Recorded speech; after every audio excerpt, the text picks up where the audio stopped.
చేయవలసినటువంటి పనులన్నీ కూడా పెండింగ్ లో ఉండిపోతాయి.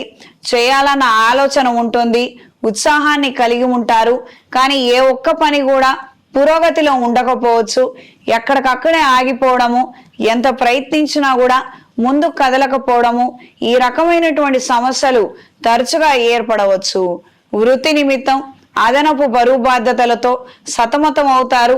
చేయాలన్న ఆకాంక్ష ఉన్నప్పటికీ, చేయడం ద్వారా ధనం వస్తుందన్న ఆశ ఉన్నప్పటికీ చేసే శక్తి లేక కాస్తంత ఇబ్బంది పడతారు. జీవిత భాగస్వామితో మనస్పర్ధలు, చికాకులు ఏర్పడే అవకాశం ఉంది. కాస్తంత అప్రమత్తంగా ఉండండి. పై అధికారులతో చర్చలు, సమావేశాలకు వెళ్ళేటప్పుడు కాస్తంత ప్రిపరేషన్ చాలా అవసరం. ఇది గ్రహించి మెలగండి. ఎప్పుడు చేసేదే కదా, పెద్ద దీనికి ప్రిపరేషన్ ఏం అవసరము అని మాత్రం అనుకోవద్దు. 1-2 సార్లు ఆలోచనలు చేసుకొని అవి కరెక్ట్గా ఉన్నాయా లేదా అన్నది వెరిఫై చేసుకొని ఆ తర్వాత మాత్రమే మాట్లాడండి.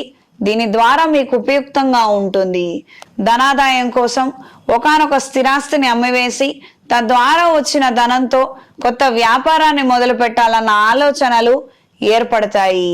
ఈ వారం స్త్రీలకు వివాహపరమైనటువంటి అంశాలలో తగు జాగ్రత్తలు అవసరం. కొన్నాళ్లే అయినప్పటికీ చికాకులు ఎక్కువగా ఏర్పడటము, భేదాభిప్రాయాలు తీవ్ర స్థాయికి వెళ్ళిపోవడము, ఇంట్లో వాళ్ళకి ఈ విషయం చెప్పాలో లేదో అన్న ఆలోచనలు కలిగి ఉంటారు. మంచి కావచ్చమ్మా, చెడు కావచ్చు. కుటుంబం అనేది మన కోసం ఉన్నది.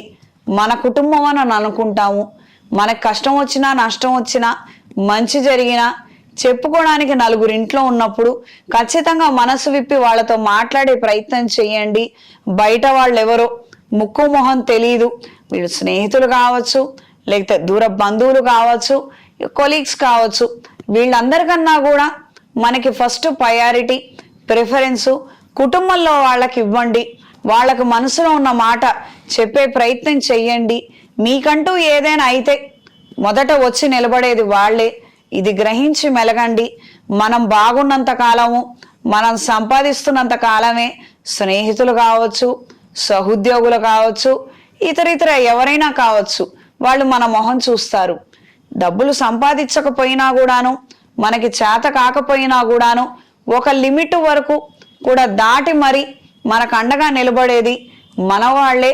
మీ జీవితంలో ఏమైనా మార్పులు ఏర్పడుతున్నాయి, ఇబ్బందిగా ఉంది, తప్పో ఒప్పో ముందు వాళ్ళకి చెప్పండి.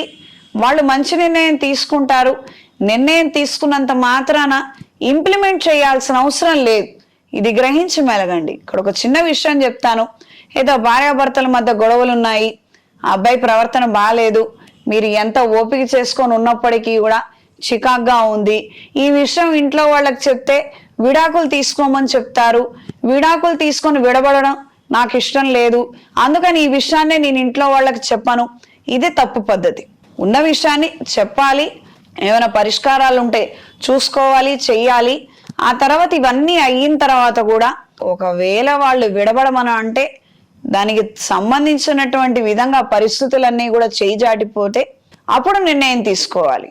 అంతవరకు అసలు వాస్తవంగా మీరు పడుతున్న ఇబ్బంది మాత్రం ఇంట్లో వాళ్ళకి తెలియజేయాలి. ఇది గ్రహించి మెలగండి. దూర ప్రయాణాలు, ఆకస్మిక ప్రయాణాలు అనుకూలంగా ఉంటాయి. కొత్త వ్యాపారాల పట్ల ఆకర్షణ కలిగి ఉంటారు. కొన్ని విచిత్రమైనటువంటి విషయాల పట్ల అవగాహన పెంచుకునే విధంగా మీ ఆలోచనలు ఉంటాయి. ఈ వారం విద్యార్థులకు కాలం అనుకూలంగా ఉంటుంది. ఆరోగ్యం సహకరిస్తే మంచి ఉన్నత స్థాయి ఉద్యోగానికి ఎంపిక అవ్వగలుగుతారు.